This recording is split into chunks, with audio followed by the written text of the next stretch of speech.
Bismillahirrahmanirrahim. Assalamualaikum warahmatullahi wabarakatuh. Yang kakak sayangi dan banggakan, The International Class of Islamic Microeconomics, dimanapun anda berada, wherever you are, semoga sehat selalu dalam lindungan Allah ya, amin. Today we will discuss about these topics, cost and profit theory in the Islamic microeconomics. Before we start our class, as usually, let's begin with salawat Nurul Anwar and doa sebelum perkuliahan. Allahumma sholli ala Muhammad. Allahumma sholli ala Nuril Anwar wa sirril asrari wa diryakil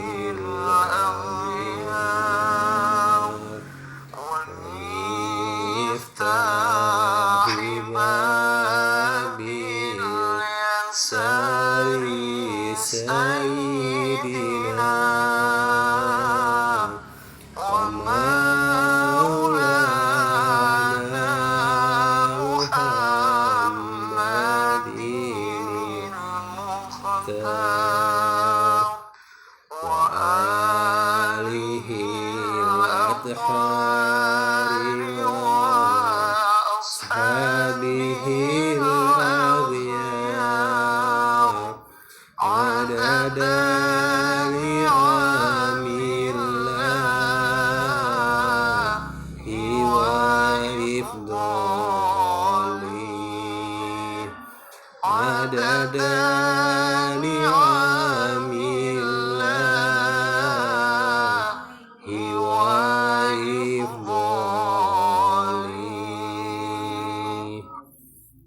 And we continue dengan doa sebelum perkuliahan.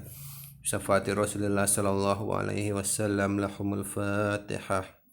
A'udzubillahi minasyaitonir rajim. Bismillahirrahmanirrahim. Alhamdulillahi rabbil alamin, arrahmanir rahim, maliki yaumiddin. Iyyaka na'budu wa iyyaka nasta'in, ihdinas siratal mustaqim, siratal ladzina an'amta 'alaihim ghairil maghdubi 'alaihim waladdallin, amin. Allahumma salli ala sayyidina Muhammad wa ala ali sayyidina Muhammad walhamdulillahi rabbil alamin. Allahumma akhrijna min zulumatil wahmi wa akrimna binuril fahmi waftah lana abwabal ilmi wa zayyinna bil akhlaqil hasani. Rabbi zidni ilman nafi'a wa rizqan wasi'a, halalan thayyiban mubaraka, waj'alna min ibadikas sholihin birahmatika ya arhamar rahimin. Wa sallallahu ala sayyidina Muhammad wa ala alihi wa sahbihi ajmain, walhamdulillahi rabbil alamin. Okay, now we continue about these topics. It's about cost and profit theory in Islamic microeconomics. Jadi kita diskusikan bagaimana harga dan laba. Jadi cost biaya, kemudian profit laba, teorinya bagaimana, konsepnya bagaimana dalam mikro Islam. The first one about the introduction. If firms can determine least cost combination of inputs for a given level of output, will have more dollars to allocate toward profit. Jadi disebutkan di sini intinya bahwasanya setiap perusahaan itu intinya pastinya menginginkan yang namanya efisiensi. Jadi dikatakan efisiensi, mereka menggunakan input dengan seminimal mungkin, dengan biaya seminimal mungkin, namun kemudian bisa menghasilkan output terbaik, maka profitnya akan besar.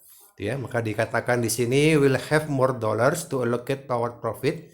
Maka mereka mengharapkan lebih banyak dolar, istilahnya lebih banyak keuntungan untuk profitnya, untuk keuntungannya. Discuss how a firm will determine its profit maximizing combination of output by minimizing cost for this given level of output. Jadi didiskusikan, yang kita bahas hari ini adalah bagaimana Setiap perusahaan akan selalu berupaya maksimalkan labanya tadi, yaitu bagaimana kombinasinya dari setiap input yang ada untuk menghasilkan outputnya, di mana mereka akan meminimalisir biaya, mungkin dengan mencari sumber bahan bakunya langsung dari produsen utamanya atau dan sebagainya. Maka di situ mereka akan bisa mencapai output terbaik, profit terbaik. Assumption, firm's objective is to maximize profit for a given production technology. Jadi secara asumsinya, logikanya, setiap perusahaan secara objektifnya mereka akan maksimalkan profit dengan cara penggunaan teknologi. Jadi itulah kalau kita lihat namanya sekarang ini industrinya semuanya beralih. Jadi yang dulu industri padat karya, misalkan mungkin industri tekstil, industri rokok dan sebagainya, sekarang sangat mengurangi pegawainya. Jadi pegawainya sangat minim, digantikan dengan mesin karena memang sudah ini eranya. Maka firms that do not do so are driven out of market by competitive force. Maka perusahaan yang tidak melakukan ini, yang tidak memaksimalkan teknologi, maka dia akan dipaksa keluar dari persaingan pasar. Dia akan kalah dalam persaingan, dia akan bangkrut pada akhirnya. Maka this assumption of profit maximizing firm deviates from consumer theory. Jadi dikatakan di sini pada intinya memaksimalkan laba tentu harus diupayakan dengan cara memuaskan konsumennya. Jadi ada namanya teori perilaku konsumen dalam ekonomi sumber daya manusia, dalam ekonomi ya. Teori perilaku konsumen di mana konsumen pun pastinya ingin kebalikan. Konsumen ingin mendapatkan produk terbaik dengan harga termurah, kebalikan dari perusahaan. Jadi dari harga tertinggi, dari konsumennya ingin harga termurah. Maka di sini diperlukan titik temunya dalam pasar. Maka permasalahannya, problem is maximizing a household satisfaction at a given level of income and price. Jadi yang menjadi problem di sini adalah bagaimana rumah tangga memaksimalkan kepuasannya dengan cara pendapatan dan harga. Jadi otomatis kalau kita lihat yang namanya setiap keluarga, setiap individu, pasti dia akan mengukur berapa pendapatannya sebelum dia melakukan konsumsi ini ya. Maka objective of a profit maximizing firm is consistent with maximizing utility of firms owners under three assumption. Dikatakan di sini secara objektifnya memaksimalkan laba perusahaan itu konsisten sama dengan memaksimalkan utilitasnya. Jadi semakin dia efisien, semakin dia efektif perusahaan tadi, dia semakin bisa meningkatkan labanya, itu konsep rumusnya. Maka dikatakan di sini 3 asumsi, price are fixed, di harganya dikatakan fix, harganya tetap, jadi harga pasarnya sudah sekian, memang nggak bisa dirubah-rubah lagi. Kemudian profits are non-stochastic or not random. Jadi dikatakan di sini labanya juga stabil. Dengan harga sekian tadi, maka labanya dicari dengan penjualan terbanyak, itu caranya. Maka di sini firm managers can be controlled by owners. Jadi dikatakan setiap perusahaan juga pasti juga harus punya dewan direksi yang baik. Bagaimana dari pimpinan direkturnya, kemudian dari manajernya hingga supervisor dan sampai karyawannya bisa bekerja sama dengan baik, maka di situ perusahaan akan berjalan dengan baik. Ini konsep rumusnya. And then the second one, introduction for today. Profit maximizing requires deciding. The first one, how much output to produce. Second one, how much of various inputs to use in producing this output. Jadi seberapa banyak output yang akan dia produksi. Keduanya, seberapa banyak juga input yang akan digunakan untuk produksinya. Jadi dia mengukur inputnya, sumber dayanya, bahan bakunya, mesinnya, yang dia perlukan berapa, kemudian dihitung hingga kemudian dia bisa mengukur dia akan menjual produknya, menjual jasanya di harga berapa dengan jumlah berapa untuk bisa balik modal ini ya. Constraint on maximizing profit are technological relationship between output and inputs characterized by a production function. Jadi disebutkan di sini bahwasanya memaksimalkan laba adalah pertama yaitu hubungan antara input dengan output, kemudian dikaitkan dengan teknologi. Jadi tadi yang kita bahas tadi bahwa sekarang industri padat karya itu sudah semakin bergeser kepada industri padat teknologi. Jadi semakin banyak, semakin efektif teknologi dia gunakan, di situ profitnya akan semakin tinggi. Maka kemudian dikaitkan juga dengan price of inputs and price of outputs. Jadi inputnya berapa, semua dihitung, bahan bakunya, tenaga kerjanya, mesinnya, sewa gedungnya, sewa pabriknya, dan lain sebagainya itu dihitung. Hingga kemudian dia bisa menentukan outputnya, harga jual produknya berapa, harga jual jasanya berapa, ya. And then determining profit maximizing combination of inputs and outputs may be decomposed into two parts. The first one, firm will minimize cost for a given level of output. Second one, firm will determine its profit maximizing output. Jadi perusahaan juga harus meminimalisir biayanya, costnya untuk setiap output yang akan dihasilkan. Kemudian perusahaan juga harus memaksimalkan profitnya. Karena dalam jangka panjang hanya perusahaan yang profitnya stabil pastinya yang akan bertahan, yang akan sustain, yang nggak akan bangkrut dan sebagainya, ya. And then to determine profit maximizing equilibrium, we'll first consider how to produce a given level of output at least possible cost. And then minimizing cost for a given level of output is a necessary condition for profit maximization. Jadi disebutkan intinya determinannya adalah keseimbangan dari laba tadi, profit tadi akan muncul ketika pertama dia mampu produksi dengan possible cost, at least possible cost. Jadi dengan cost yang semakin ditekan, semakin efisien, disitulah profitnya akan semakin tinggi, ya. Tiga, sebagai pengantar berikutnya, and the third introduction. Aim in this chapter is to, the first one, develop family of cost curve in both short and long run. Jadi nanti kita bahas juga bagaimana bahwasanya setiap perusahaan itu punya namanya short run and long run. Jadi produksi jangka pendek, produksi jangka panjang, laba jangka pendek, laba jangka panjang. And then based on technical relationship between outputs and factors of production. Maka di sini teknologi akan berperan besar dalam melihat bagaimana efektifnya outputnya atau produksinya yang digunakan tadi. Apakah sudah efisien, efektif atau belum, nih ya. And then cost curve incorporate technology used for producing an output with given input price. Present all constraint in production in term of dollars. Sebutkan di sini nanti.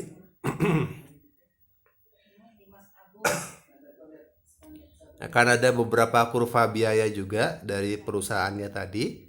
Bahwasanya dia menggunakan teknologi apa, kemudian menghasilkan output di level jumlah berapa, harga berapa, itu akan memunculkan berapa profit yang akan dihasilkan. Two general classification of cost are, the first one in terms of ounce input for which cost is incurred. Second one, whether cost is associated with a fixed or variable input. Jadi di sini klasifikasi biaya itu dibagi dua. Pertama di sini siapa pemilik inputnya, maka otomatis karena input tadi bahan bakunya tadi adalah hal utama dalam produksi, dia harus mencari inputnya dengan biaya terendah dengan kualitas terbaik, maka dia mungkin bisa langsung pergi ke petaninya, pergi ke peternaknya untuk bisa mendapatkan barangnya tadi. Kemudian di sini juga biaya akan memunculkan fixed or variable input. Jadi dari bahan bakunya bisa dilihat bahan baku mana yang memang dikatakan fix tetap yang harus digunakan terus dan mana yang menjadi variabel atau bisa dirubah-rubah. Misalkan kalau kita lihat industri tekstil, jadi ya sebagai fixed cost-nya adalah bahan bakunya, kainnya berapa, benangnya berapa, mesin jahitnya berapa, kemudian variabelnya tadi tenaga kerjanya. Jadi mungkin ketika dulu tenaganya industrinya padat karya menggunakan banyak manusia, maka gaji yang diperlukan juga besar. Maka kemudian ada penawaran mesin datang, maka mesin tadi bisa mengurangi jumlah tenaga kerja. Itu dikatakan sebagai variable input. Kemudian we investigate family of long run cost curve in term of return to scale. Jadi nanti dilihat juga bagaimana kurva biaya jangka panjang itu mempengaruhi biaya dan profit ini. We derive short run cost curve by fixing one of the inputs. Establish relationship between long run and short run cost curve. Jadi akan dilihat nanti hubungannya antara long run dan short runnya. Bagaimana biaya jangka panjang, biaya jangka pendek, profit jangka panjang, profit jangka pendek, kurvanya bagaimana, konsepnya bagaimana, itu nanti kita bahas juga. And then we discuss shift in this cost curve resulting from a change in input price and development of new technologies. Jadi akan selalu dilihat juga perubahan harga inputnya, karena namanya bahan baku juga sudah pasti berubah-berubah harganya. Karena kalau kita lihat semakin tinggi kebutuhan hidup, maka dari petani, dari peternak, dia juga perlu banyak biaya untuk menghasilkan hasil produksinya tadi. Maka di situ harganya juga akan naik terus. Nah, kemudian teknologi juga terus berkembang, terus berubah, itu juga pengaruh dalam cost and profit.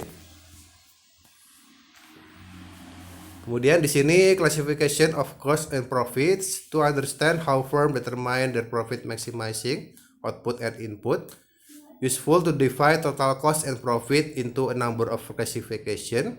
Jadi akan dilihat berapa total biayanya, total penghasilannya, total keuntungannya akan dilihat, diklasifikasikan.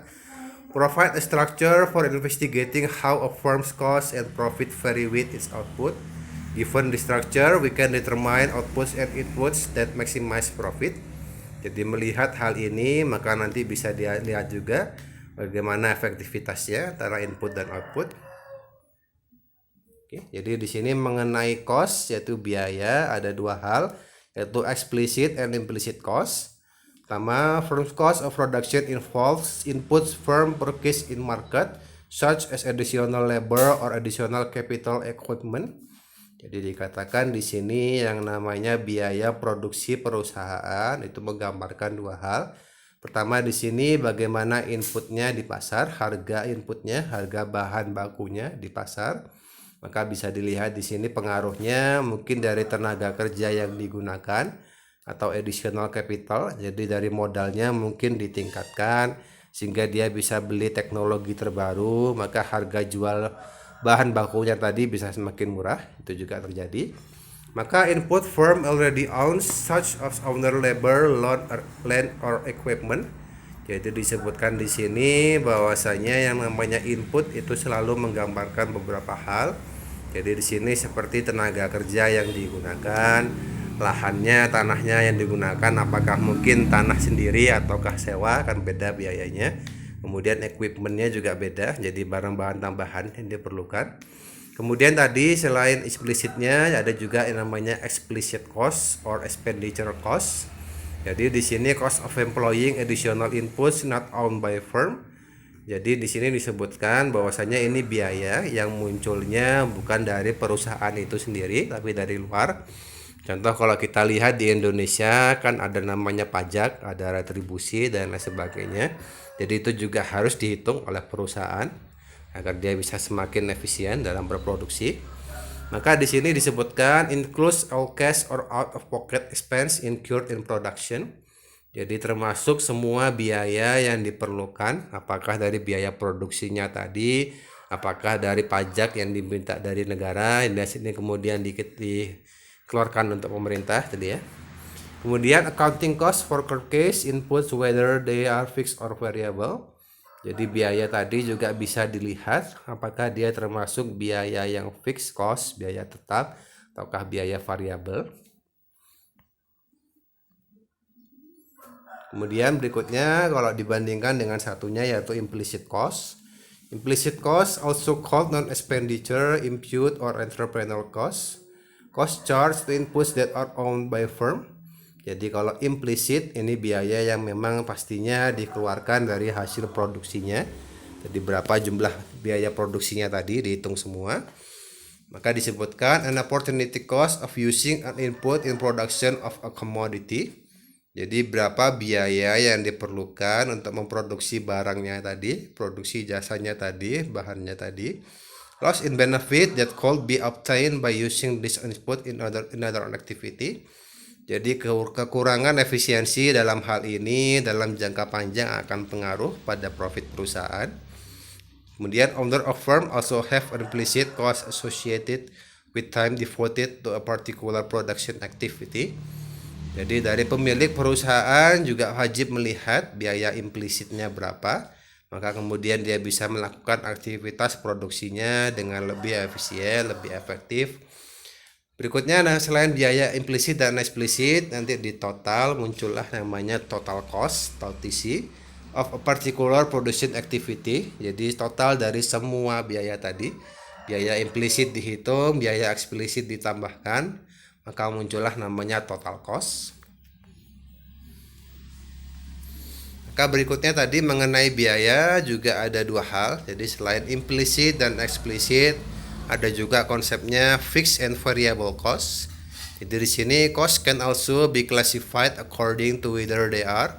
The first one, if this will be called fixed. If costs that do not vary with change in output. Kemudian disebutkan keduanya, if will be called variable cost. If the cost associated with variable inputs and do vary with output. Jadi dikatakan di sini biayanya fix atau tetap ketika dia sangat berpengaruh pada outputnya. Kemudian dikatakan variabel ketika dia dirubah pun maka hasil terhadap produksinya juga tidak akan pengaruh besar. Ambil contoh fixnya tadi, contohnya industri tekstil ya. Maka industri baju, industri pakaian, industri jaket sebagainya. Sebagai fixed costnya otomatis dari kainnya, benangnya, mesinnya itu dikatakan fixed cost, harus pasti digunakan. Sedangkan variabelnya yaitu tenaga kerjanya, mungkin yang dulu dengan mesin tradisional diperlukan 10 tenaga kerja, mungkin dengan mesin modern bisa dikurangi jadi 4 atau 5 tenaga kerja, itu namanya variable cost.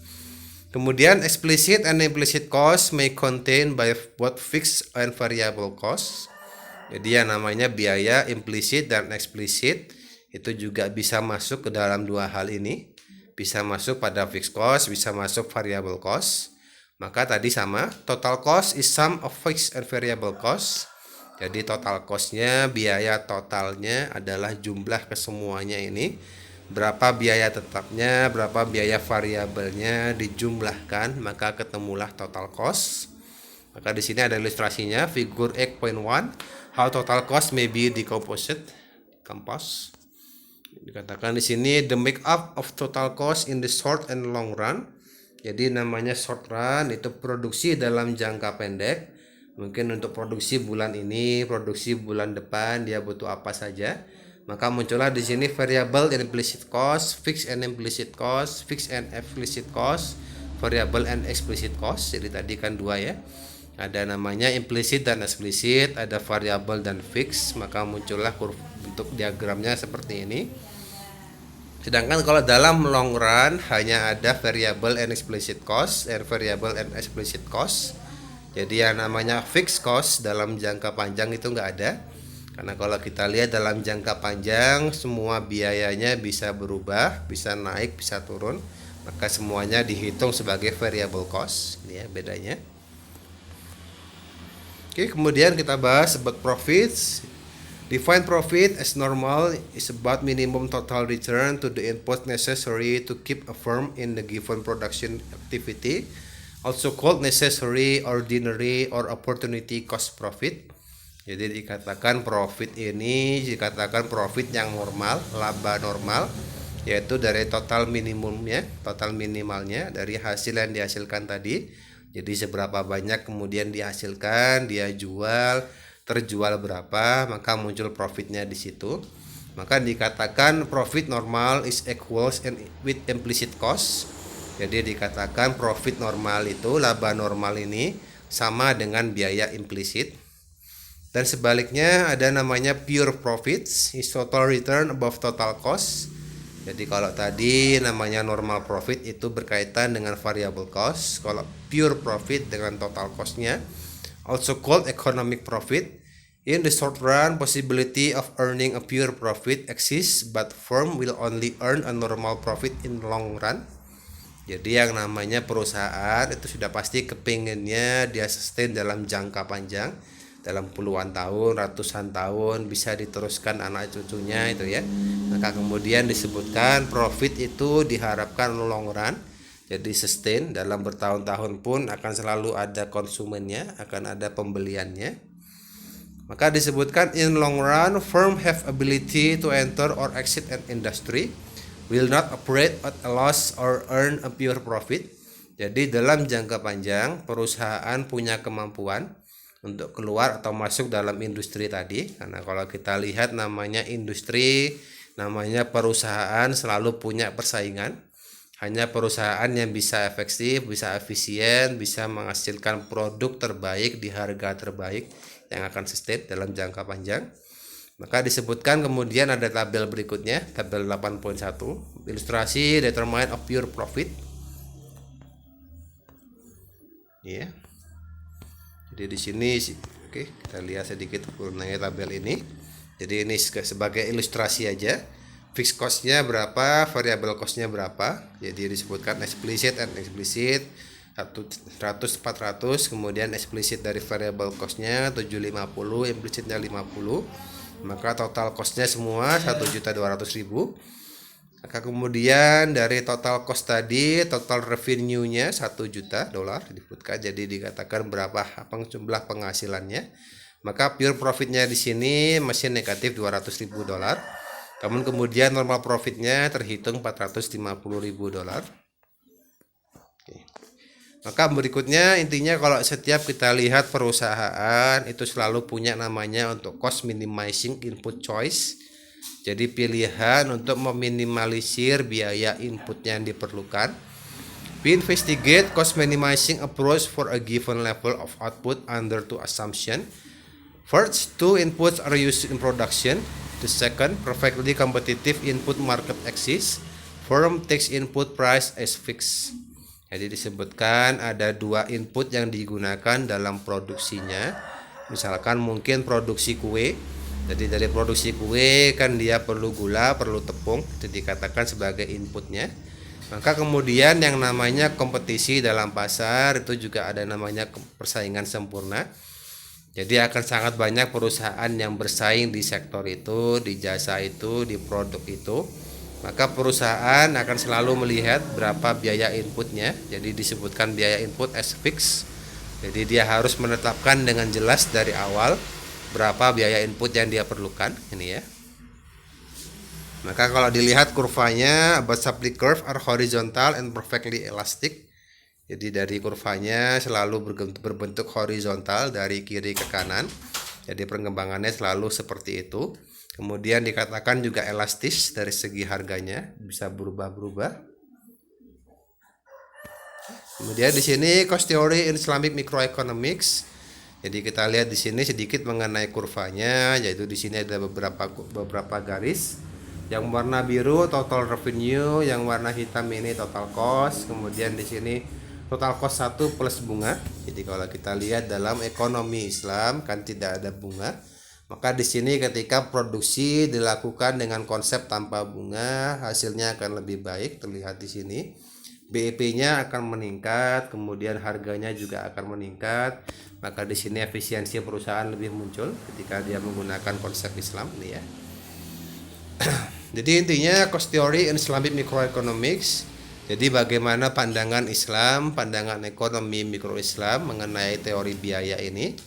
Basically, there are similarities in the concept of cost in the context of microeconomics and Islamic microeconomics. However, there are some fundamental differences including follow the rules stipulated in the Syariat Islam. Second, refrain from manipulating the market by monopolizing market cost and price. Jadi disebutkan di sini pada dasarnya sebetulnya banyak kesamaan konsep. Bagaimana teori biaya ini baik dari perusahaan Islami maupun perusahaan non-Islami, pastinya mereka mencari inputnya tadi, bahan baku tadi dengan harga termurah, dengan harga terendah tapi dengan kualitas terbaik.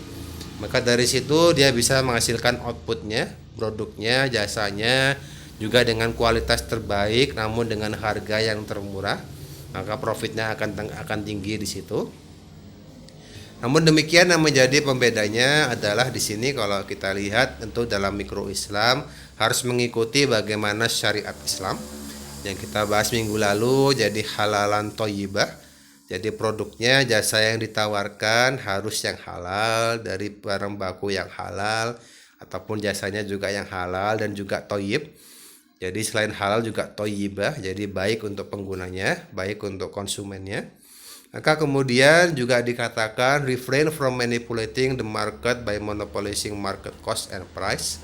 Setiap perusahaan dalam ekonomi mikro Islam itu intinya diminta untuk menghindari hal-hal yang tidak sesuai dengan konsep Islam ini. Jadi tidak ada monopoli pasar, tidak ada monopoli biaya pasar, tidak ada monopoli harga yang dilakukan. Ini ya konsepnya. Oke. Berikutnya kita bahas di sini about profit theory in Islamic microeconomics. Jadi intinya mengenai profit ini ada 4 konsep, yaitu goods circulation, capital operation, wealth is just objects, capital principle. Jadi disebutkan pertama sirkulasi barang atau jasanya. Jadi kalau kita lihat kan mengenai sirkulasi, jadi apa yang dia lakukan untuk produksinya tadi. Dari bahan baku apa, kemudian diolah dengan cara seperti apa, itu kan berbeda antara perusahaan satu dengan lainnya. Kemudian capital operation juga membedakan mengenai profit dalam mikro Islam. Jadi dilihat juga bagaimana operasi modalnya, apakah modalnya didapatkan dari dana ribawi atau tidak, itu kan sangat berbeda dalam mikro Islam. Kemudian ketiga, wealth is just objects, not tujuan. Jadi it's not goals, just about objects. Jadi kekayaan dalam mikro Islam itu hanya menjadi objek, hanya menjadi sarana. Karena dengan menjadi kaya bisa bermanfaat bagi banyak orang, bisa lebih banyak berzakat, berinfak, itu intinya tujuannya. Maka kemudian principle of capital. Jadi tadi selain bagaimana operasional dari modalnya, prinsip perolehan modalnya juga dilihat. Dia menggunakan modalnya tadi dengan dana apa? Apakah didapatkan dengan cara yang halal atau tidak? Itu kan berbeda ya.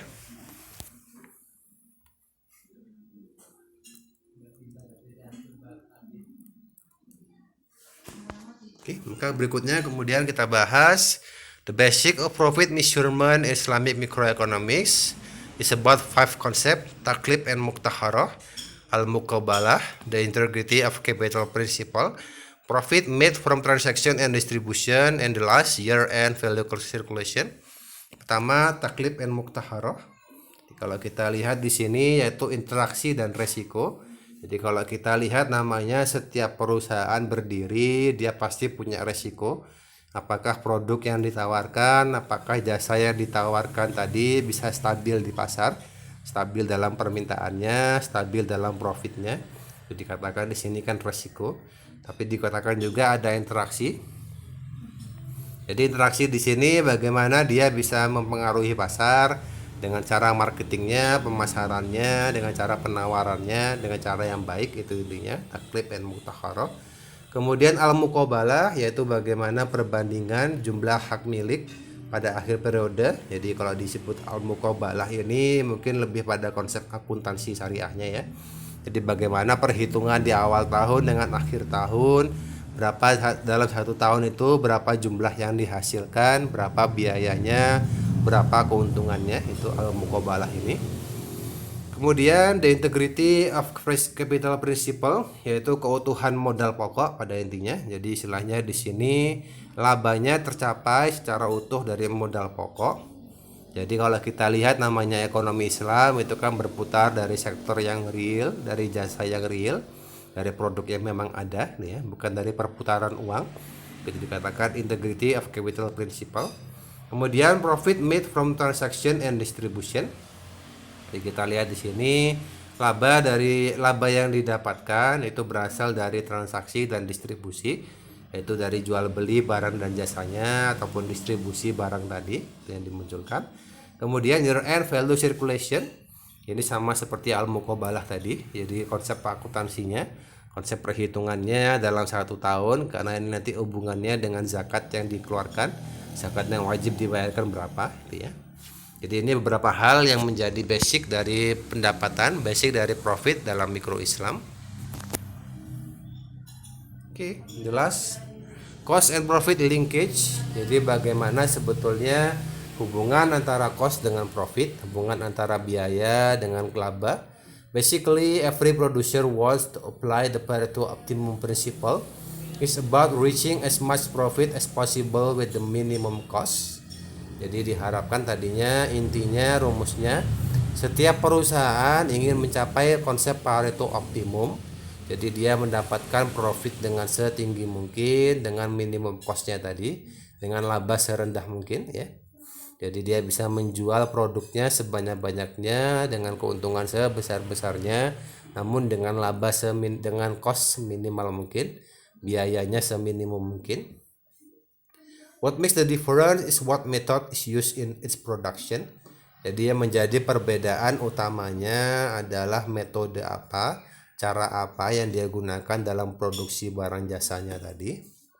Maka kita bisa lihat di sini non-Islamic way. Jadi ada beberapa hal, beberapa konsep yang kita bisa lihat ini sangat tidak Islami, sangat merugikan pembelinya, sangat menipu pembelinya.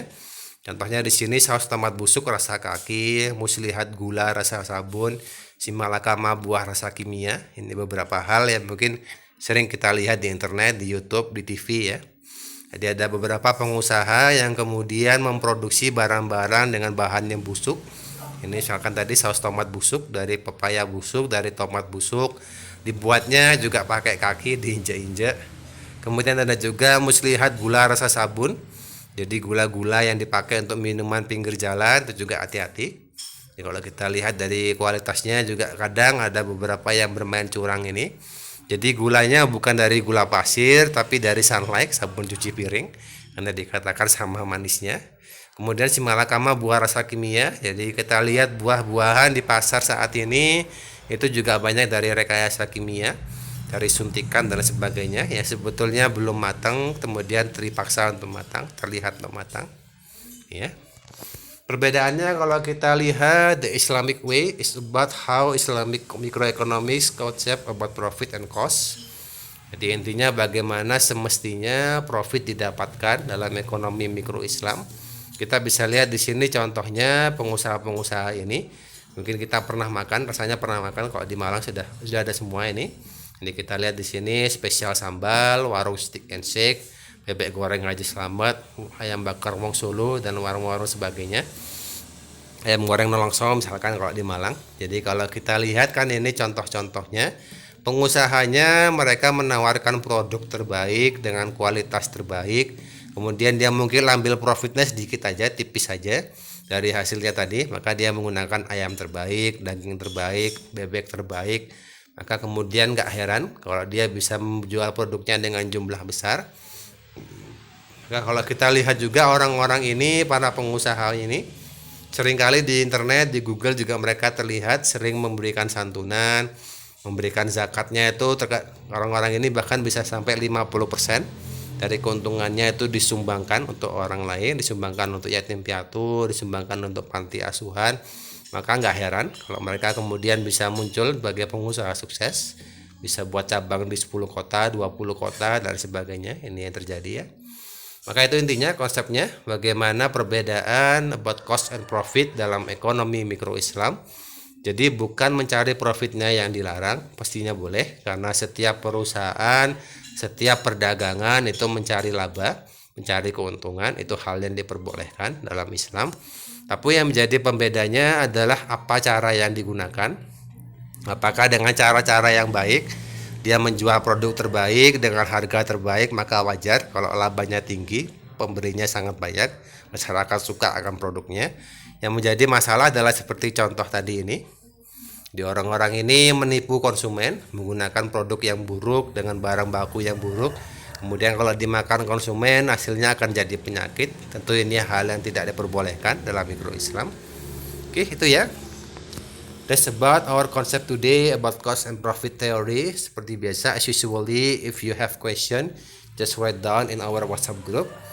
Maka akhiri Allahul muwafiq ala aqwamit thoriq. Wassalamualaikum warahmatullahi wabarakatuh.